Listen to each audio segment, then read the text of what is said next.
Most content about concierge medicine tells you one of two stories. Either it's the greatest thing that ever happened to medicine, or it's an elitist fantasy that will destroy your career. Neither one of those is honest, and neither one of those helps you make a real decision. I built a concierge orthopedic practice from scratch. It took a year, took over $250,000, and more than 22 subcontractors not even on the business. I have lived every trade-off I'm about to describe, and I've watched other surgeons navigate them in real time through NAOCA. So today, I'm going to give you the honest version. What you gain, what you trade, what surprises you, and what nobody else on this platform is willing to say out loud. By the end of this video, you will have the clearest picture of concierge orthopedics available anywhere, and you will be able to evaluate it against your own situation instead of someone else's sales pitch. I'm Dr. Tyler Goldberg. I'm a fellowship-trained orthopedic surgeon who spent years inside the traditional high-volume system before I realized something very important. The model itself is the problem. So I flipped the script and I built a different kind of practice, one that's centered around autonomy, alignment, and patient relationships. And once I saw the economics could actually work, I started helping other surgeons do the same through NAOCA. And that's what this channel is all about. I built this video because I wish it existed when I was making this decision. Nobody ever gave me the honest version. I got the sales version from people trying to sell me something. I got the fear version from people who had never tried it. Neither one of them helped me at all. What helped was talking to surgeons who had actually done it. Surgeons who could tell me specifically what improved, what got harder, what surprised them, and what they did not see coming. That is what this video is about. It's not a pitch, it's not a warning, it's just a peer level honest breakdown from someone who has been on both sides. A lot of this actually started when I did a knee replacement on my brother-in-law. For the first time, I experienced the recovery process from inside my own home instead of just inside my clinic. I saw the anxiety patients carry after surgery, their uncertainty, the questions they do not always ask in the office, the moments where they just want reassurance that somebody is paying attention and that they're gonna be okay. And it made me realize something very uncomfortable. Even though I cared deeply about my patients, the traditional structure was forcing too much distance between the surgeon and the recovery experience of our patients. Patients were moving through the system correctly, but they were still often navigating recovery alone. That experience changed how I thought about care. I realized I could build something better, not just better financially, but better relationally, operationally, better emotionally for surgeons and patients. That was really the beginning of concierge for me. Now let me tell you what actually improved. First, my patient relationship. My patients feel prioritized now. They know I'm there for them. They know I'm checking in. They know that they're not just another case moving through the system. And because of that, the anxiety around surgery changes. Patients actually feel safer and more connected. They feel more supported. Honestly, they're my happiest patients in my practice. And something changed for me too. I don't see patients from the doorway anymore. I actually walk inside the room and sit down. My office does not feel like a train station anymore. That alone changes how medicine feels, and at the end of the day, that's the medicine I went to medical school to practice. Second, surgical planning. I am more meticulous.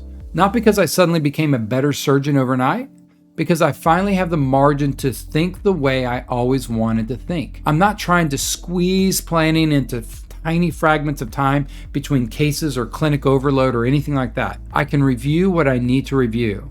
I can think through what I need to think through. And I can perform a number of cases per day that allows me to stay focused and intentional. I'm not on that treadmill anymore. That changes your mental state entering surgery. You feel calmer, you feel more prepared and more present. Third, communication. I've learned an entirely new skill set. I've learned how to talk to patients about value and not just price. I've learned how to explain offers. I've learned how to handle objections and set expectations. I've learned how to communicate clearly and empathetically. Before, I often felt like I was just diagnosing, recommending surgery, and moving on to the next room. Now, I actually get to walk patients through the process with them. How do they make decisions? That changes the relationship dramatically. Fourth, my autonomy. And this may actually be the biggest gain of them all. The biggest misconception surgeons have about concierge orthopedics is that it is some sort of cash-only abandonment of insurance medicine. And that's not what this is. You don't have to opt out of insurance. You can build concierge on top of the practice you already have. Your patient volume does not have to collapse. Your referrals don't have to disappear, and your hospital relationships don't have to end. What changes is that you regain autonomy. You stop feeling like a worker bee trapped in a system that will never reward your craftsmanship, a system that will never reward your presence or your expertise appropriately. You start designing medicine intentionally again. And honestly, that changed my life more than I expected. I thought I would appreciate the economics. I did not expect my happiness and sense of well-being to improve as much as they did.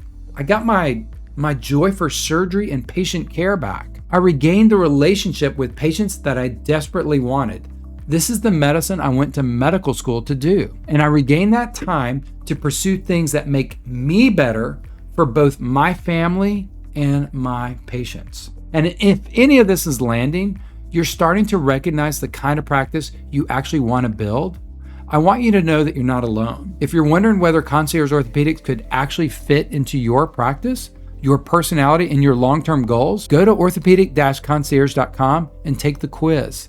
It's specifically designed for experienced orthopedic surgeons trying to determine whether this model is actually the right fit for them. Now, let's keep going, because this is where most people stop. And I'm not going to stop here. Here's the part nobody wants to talk about. The trade-offs are absolutely real. You deserve to hear them from someone who has lived them, not from someone trying to sell you on the idea or scare you away from it. First, your total case volume may go down.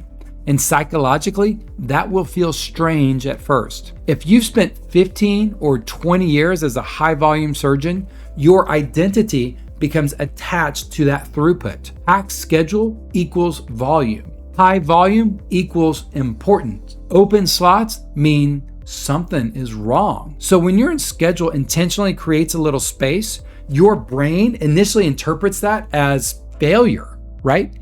Even when the economics improve, even when your patient outcome improve, even when your quality of life improves, those first few weeks with margin in your schedule can feel deeply, deeply uncomfortable, because many surgeons do not realize how conditioned they are to have become chaos and compression. You eventually realize something very important. You had confused exhaustion with importance.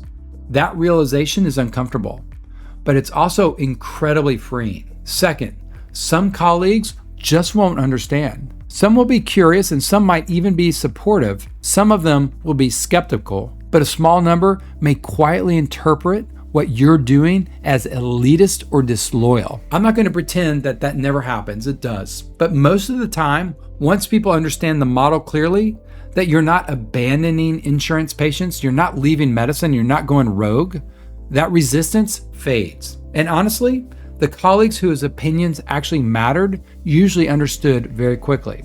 Third, revenue is not instant. This is not a light switch. 1 month is setup. Month 2 is your first concierge patients. Month 3, you have some sort of meaningful data. And by month 6, you start to understand the economics clearly. During that transition, there can absolutely be temporary revenue fluctuation. That's real, but it's temporary. And it's an investment in a permanently better structure. Fourth, you take on a new responsibility. In the traditional healthcare model, the system handles the patient acquisition and positioning automatically. In the concierge medicine, you have to explain your value clearly. You're not selling, but you are communicating value in a way most surgeons were never taught. That requires learning new skills. It requires you to learn how to explain offers, how to discuss cost versus value, how to handle objections empathetically. It requires you to learn how to guide patients through decision-making clearly. That was a major professional growth experience for me personally. And finally, operating 2 tracks is operationally more complex. Insurance patients and concierge patients exist simultaneously. Communication systems, scheduling systems, payment systems, follow-up systems, That complexity is exactly why NAOCA exists. The infrastructure matters enormously. You have to deliver the concierge experience, and you need infrastructure and automation to do it. But even with support, it is still a more sophisticated operational model than simply running a single-track insurance practice. That's an honest trade-off. Now, let me tell you what surprised me the most. The patients who choose concierge are already in your practice. They are already driving across town to see you. They're already waiting months for appointments. They're already telling their friends and family to come see you specifically. They're already choosing you. The concierge pathway simply gives them a structure that matches the value they already place on your expertise. The second surprise? Well, patients become dramatically more invested when they have their own money involved. And interestingly, those patients often become your happiest patients. They engage differently. They prepare differently. They participate in their recovery differently. Their relationship becomes more collaborative. The third surprise? The hardest part of the transition is psychological, not operational. The systems can be built. They are built. I've built them. The logistics can be solved. I've done that. The hard part is really identity. Going from measuring your value by volume to measuring it by craftsmanship and your outcomes and your relationships and your intentionality.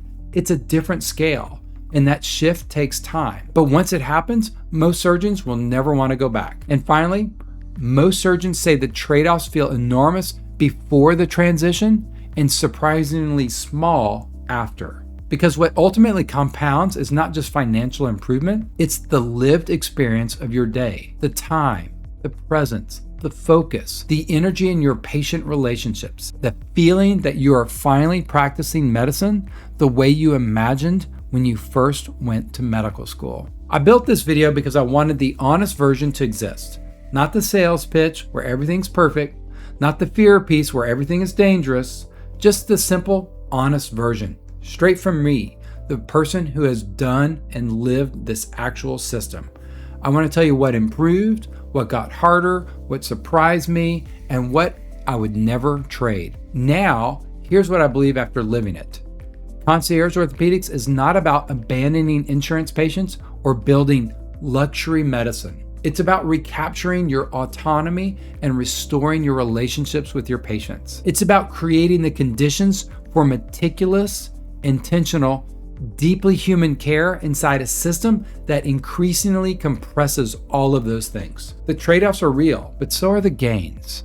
And those gains compound over time in ways I honestly did not expect. If this conversation resonated with you, make sure you like this video, subscribe to the channel, and follow along for more surgeon-to-surgeon conversations around autonomy, alignment, concierge orthopedics, and quite frankly, the future of medicine. And if you're wondering whether concierge orthopedics could actually fit in your practice and your personality and your long-term goals, go to orthopedic-concierge.com and take the quiz. It's specifically designed for experienced orthopedic surgeons trying to determine whether this model is actually the right fit for them. Because if you're a surgeon who knows the system isn't working anymore, you're not crazy.